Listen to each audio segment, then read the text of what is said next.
Bwana Yesu asifiwe. Mpenzi mtazamaji wangu, nipende kukaribisha katika chaneli yetu, na kama bado hujasubscribe basi usisahau kusubscribe, lakini pia usisahau kuacha maoni yako hapo chini, ni muhimu sana.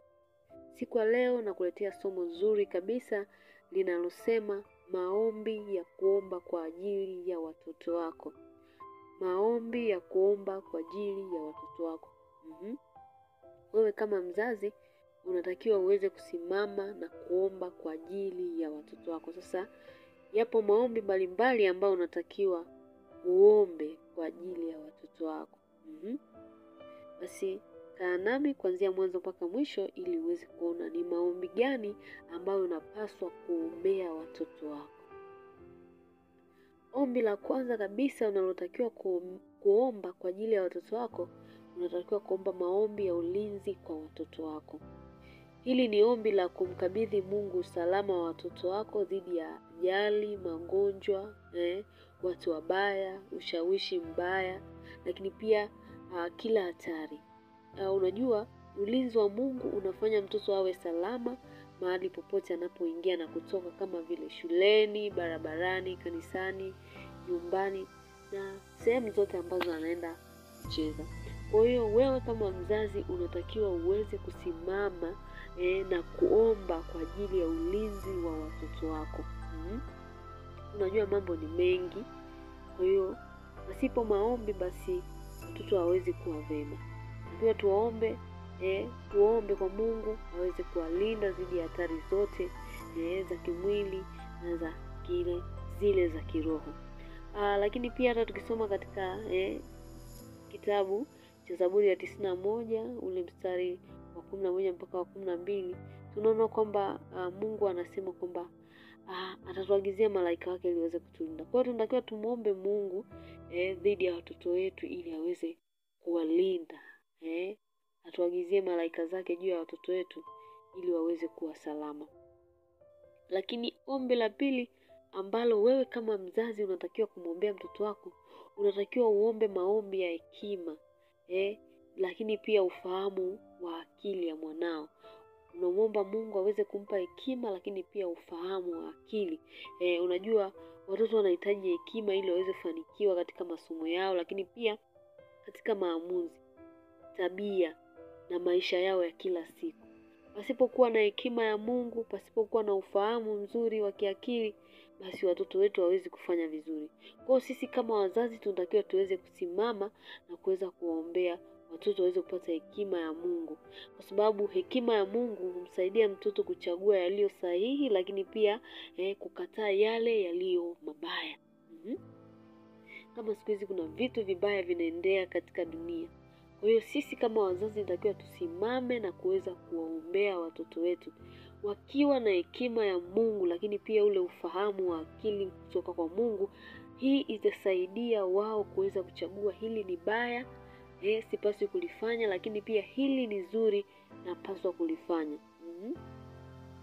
Ukisoma katika kile kitabu cha Yakobo ule mstari ile sura ya 1 na ule mstari wa 5, neno la Bwana anasema kila mtu akipungukiwa na hekima na aombe kwa Mungu. Kwa hiyo tunatakiwa sisi tusimame tuweze kuombea watoto wetu waweze kupata hekima kutoka kwa Mungu. Hii itawasaidia kufanya maamuzi sahihi.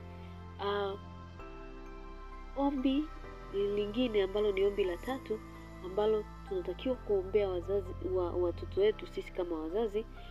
Ombi hili ni ombi la afya ya mwili lakini pia afya ya kiakili. Kuna afya ya mwili lakini pia afya ya kiakili. Tunatakiwa tusimame na kuombea watoto wetu, kwa sababu afya njema inahusisha mwili lakini pia inahusisha akili, inahusisha hisia, amani ya ndani. Kwa hiyo maombi haya huweka maisha ya mtoto chini ya uzima wa Mungu anayepoza mawazo, msongo na maradhi. Kwa hiyo sisi kama wazazi tunatakiwa tusimame kwa ajili ya kuombea watoto wetu wawe na afya njema ya mwili lakini pia afya ya akili. Muona Mungu awasaidie watoto wetu. Tukisoma katika ile Yeremia 30:17 tunaona Mungu anasema maana nitakurejeshea afya yako. Lakini pia katika ile waraka wa 3 wa Yohana ile sura ya 1 na mstari wa 2 unasema upate kufanikiwa na kuwa na afya njema. hiyo tunatakiwa tusimame kuwaombea watoto wetu afya ya akili, lakini pia afya ya kimwili. Ombi lingine ambalo tunatakiwa tuombee watoto wetu, tunatakiwa tuombee watoto wetu wawe na tabia njema, lakini pia mwelekeo wa maisha. Wawe na mwelekeo mzuri wa maisha, lakini pia tabia njema. Watoto wetu sisi wanahitaji uongozi wa Roho Mtakatifu katika kufanya kila wanachokifanya. Kila wanachokitenda wanahitaji uongozi wa Roho Mtakatifu. Kwa hiyo tunahitaji sisi kama wazazi tuende mbele za Mungu, tumuombe Roho wake aweze kuongoza watoto wetu ili waweze kuwa na tabia nzuri, lakini pia mwelekeo mzuri wa maisha. Kwa sasa dunia imeharibika sana. Kwa pasipo kuwaombea watoto wetu, ndio unakuta pale mtoto anakuwa na tabia za ajabu, mara mtoto ameshaharibiwa na watu wengine, kaingia kwenye makundi mabaya ya ushoga, makundi ya usagaji, makundi ya uvutaji, vileo. Kwa hiyo tunahitaji Roho Mtakatifu kwa ajili ya watoto wetu. Roho Mtakatifu atawasaidia watoto wetu kuwa watii, wanyenyekevu, wenye heshima na wachapakazi. Tabia njema hushika msingi wa mafanikio yao ya baadaye. Kwa hiyo ni lazima tuwaombee watoto wetu waweze kuwa na tabia njema, lakini pia mwelekeo. Ukisoma katika ile Mithali 22:6 anasema mlee mtoto katika njia impasayo. Lakini pia ombi lingine ambalo tunapaswa kuomba kwa ajili ya watoto, maombi ya neema na mafanikio. Neema ya Mungu wafungulia watoto milango na mafanikio katika masomo, vipaji, vipawa vyao, kazi za mikono yao na maisha yao ya baadaye. Maombi haya humweka mtoto katika mpango wa Mungu na ushindi. Kwa hiyo tunatakiwa tuweze kuomba Mungu aweze kuwapa neema, lakini pia mafanikio watoto wetu. Ombi lingine tunatakiwa kuomba kwa ajili ya watoto, tunatakiwa kuomba maombi ya tuombee watoto wetu waweze kuwa na marafiki wema, lakini pia marafiki wazuri, kwa sababu marafiki wana nguvu kubwa ya kubadilisha tabia ya mtoto. Unakuta mtoto alikuwa na tabia nzuri lakini akapata rafiki mbaya. Umeona? Kwa hiyo moja kwa moja yule mtoto atabadilishwa na yule rafiki. Au kama mtoto alikuwa na tabia za ajabu, lakini mwisho wa siku akikutana na rafiki mzuri, basi anaweza kumbadilisha. Kwa hiyo maombi haya yanaomba Mungu, tunamwomba Mungu awaunganishe watoto wetu na kuwa na marafiki wema, ambao watawasaidia kuwatoa sehemu moja kwenda sehemu nyingine nzuri. Kwa sababu kama watapata marafiki wabaya, basi moja kwa moja na wao watakuwa wabaya. Tukisoma katika kile kitabu cha Mithali 13:20, tunaona neno linasema aendaye na wenye hekima atakuwa mwenye hekima. Kwa hiyo tuombe Mungu awape watoto wetu marafiki wenye hekima. Lakini pia tukisoma katika kile kitabu cha Wakorintho wa kwanza ile sura 15 na mstari wa 35, tunaona neno linatuambia tusidanganyike, kwa sababu mazungumzo mabaya huharibu tabia njema. Kwa hiyo hata kama mtu alikuwa na tabia nzuri, lakini mwisho wa siku anakutana na watu wanaokuwa wanaongea mazungumzo ambayo si mazuri, moja kwa moja utamuathiri ile tabia alionayo. Lakini pia ombi lingine ambalo tunapaswa kuomba, tunatakiwa kuomba mtoto, tuwaombee watoto wetu amani na furaha ya maisha ya ndani. Kwa mtoto anaweza akawa unamuona kwa nje yuko sawa, lakini kumbe kwa ndani amekwisha kuharibika. Kwa hiyo tunatakiwa tuwaombee watoto amani na furaha ile itokayo ndani. Kwa sababu unakuta kuna mazingira fulani yanamfanya mtoto aweze kukosa amani, anamfanya mtoto au anapitia changamoto. Lakini kwa nje unaweza kumuona kwamba mtoto yuko sawa, lakini kumbe ndani hana amani ya ndani. Kwa hiyo mtoto aliyelelewa katika amani na upendo hukua vizuri zaidi.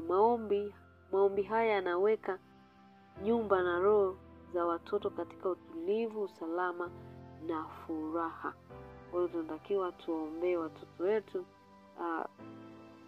waweze kuwa na amani. Lakini pia si kama wazazi tunatakiwa tuwe marafiki wa watoto wetu. Unajua, unapokuwa rafiki na mtoto, basi ni rahisi mtoto kukuambia changamoto yoyote anayopitia. Lakini unapokuwa wewe kama mzazi unakuwa mkali, basi moja kwa moja mtoto anaweza kukutwa na jambo ambalo linamnyima furaha, linamnyima amani, na akashindwa kusema, kwa sababu wazazi tumekuwa wakali kwa watoto wetu na tunashindwa kuwasaidia. Kwa hiyo sisi kama wazazi tujitahidi kuwa karibu na watoto wetu. Lakini ombi lingine la 8 na ombi la mwisho kwa siku ya leo, najua yako maombi mengi, lakini mimi nimeweza kutajia maombi 8. Ombi la 8 tunatakiwa kuomba maombi ya kuvunja laana, lakini pia na vifungo vya kiroho. Unajua, unakuta kuna familia inakuwa ina laana fulani au inakuwa na vifungo fulani. Kwa hiyo sisi kama wazazi tunatakiwa tusimame na kuvunja zile laana. Kuna mambo yanayoweza kupita kwenye kizazi kama laana. Kwa mfano, labda umaskini, labda gonjwa fulani, lakini pia tabia fulani au tabia ya kushindwa, kwamba unakuta hakuna aliyewahi kufanikiwa katika familia hiyo, au kuna gonjwa fulani kila mwanafamilia lazima aumwe, au kuna tabia fulani kila mwanafamilia lazima anayo. Kwa hiyo maombi haya yanatusaidia kuweza kuvunja hizo laana. Tunavunja laana kwamba zisiweze kufuatilia watoto wetu. Kama kuna gonjwa fulani, basi tuvunje hizo laana, tuvunje hilo gonjwa lisiweze kuwapata watoto wetu. Lakini pia tuweze kuvunja kila hila za adui shetani, kila laana, kila kifungo kwa ajili ya familia kisiweze kupata watoto wetu. Kwa hiyo ni vizuri sana kuvunja laana au roho zinazofuatilia familia, kwa sababu tunakuwa tunawalinda watoto wetu wasiweze kutembea katika zile laana. Kwa hiyo kama mzazi, simama, vunja laana zote, hakikisha watoto wako hawawezi kuangukia katika laana zilizokuwa zinapita kwenye kizazi. Kama ni magonjwa, tunavunja roho yote ya magonjwa. Kama ni tabia mbaya zinazofuatilia familia, tunazivunja. Kwa hiyo natakiwa simame kidete kwa ajili ya kuvunja roho zinazofuatilia familia zisiweze kufika kwa watoto wako. Kwa hiyo haya ndiyo maombi ambayo nimeweza kukuandalia siku ya leo, maombi ambayo unatakiwa uombe kwa ajili ya mtoto wako, kwa sababu wewe mzazi ndiye uliyebeba hatima ya mtoto wako. Kwa hiyo muombe mtoto wako ili asiweze kudondokea katika sehemu mbaya. Muombe ulinzi, lakini pia muombe amani mtoto wako, lakini pia vunja roho zote zinazofuatilia familia zisiweze kumpata mtoto, lakini pia ombea marafiki alionao mtoto, lakini pia ombea neema na mafanikio kwa ajili ya mwanao, lakini ombea tabia njema, lakini pia afya akili na kimwili na kiroho, ili mtoto wako aweze kuwa salama. Lakini ombea ulinzi wa mtoto wako.